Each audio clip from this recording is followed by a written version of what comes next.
Welcome to संभव news. आज खबर निमापड़ा अंचल विभिन्न स्थान में ईद उल फितर पर्व पालन। सारा विश्व में मुसलमान ईद उल फितर पर्व पालन होता बेले पुरी जिला चारिछक अंचल में विभिन्न स्थान में ईद उल फितर पर्व धूमधाम पालन कर पर्व में निमापड़ा निर्वाचन मंडली विधायिका तथा राज्य उपमुख्यमंत्री प्रभाती परिडा समस्त मुसलमान भाई भौणी मानक व्यापक भाव शुभेच्छा और अभिनंदन जनाइथिले।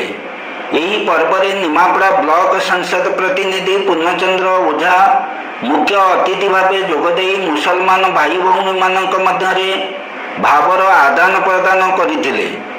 कलापंचन पंचायत माधीबरमपुर, तुलसीपुर पंचायत कुसुमाठेंग, बाहरणा पंचायत खुलिस चांदीपुर बस्ती और भोदर पंचायत गोविंदपुर बस्ती मानक ईद उल फितर पर्व पालन करथिले।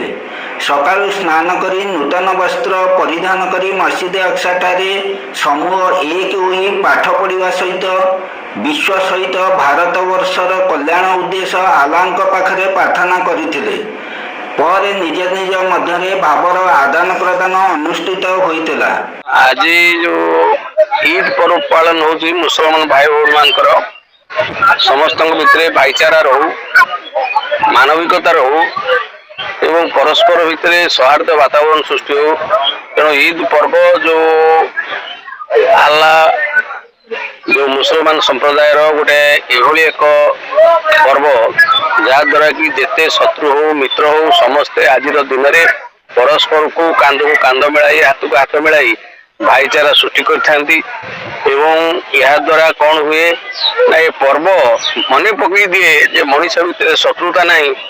अल्लाह जो कथा कही भाईचारा चलवा भाई भाई चलवा तो ये पर्व से मन में आग्रह उत्साह सहित परस्पर भितर शत्रुता को भूली किभली भाव में बंधुत्वपूर्ण भाव में ये अंचल बसवास करेंगे ये दुनिया बसवास करेंगे। ये पर्व यह ही शिक्षा दिए भाई भौणी मान को।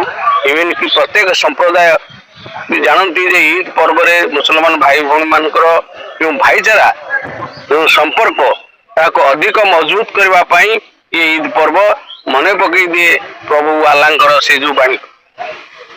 अस्सलाम वालेकुम, सब लोग को ईद मुबारक मेरे तरफ से।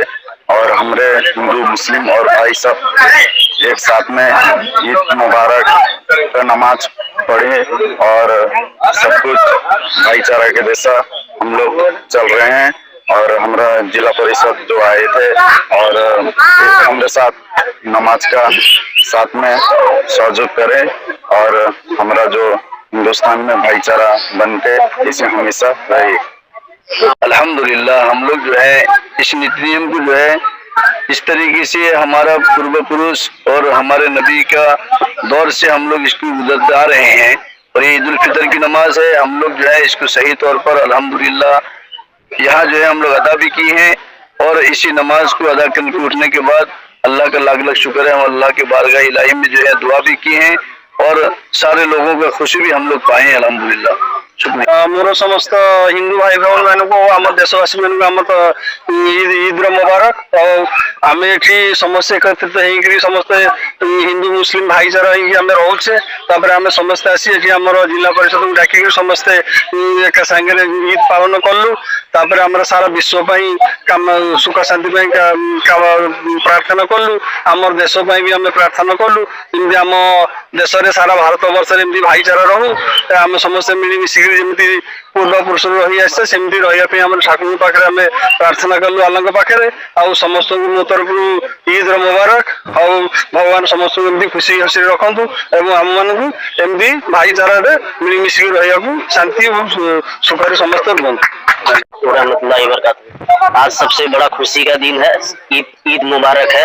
आज हमारे अंदर बहुत खुशी माहौल पैदा हुआ है और हमारे साथ में जो थे सब बाहर हैं जैसा कि सऊदी दुबई सब जगह में है, उनको भी बहुत बहुत बधाई हो और ईद मुबारक का शुभेच्छा। और हमारा हिंदू मुस्लिम भाई जो है वो सब मिल मिल के यहाँ पर आपस में और जिला परिषद को बुलाए हैं, आपस में मिलजुल के सब ईद का खुशी मना रहे हैं। और आगे में और ये जो है चांदपुर बस्ती जो है चांदपुर बस्ती के बासिंदा जो है और बहुत जल्दी भी चांदपुर बस्ती का नाम भी हो चुका है और ये चांदपुर बस्ती में जो ईदगाह है पीर के पास, वहाँ पे पीर के पास हम लोग नमाज एक साथ मिलजुल कर पढ़े हैं।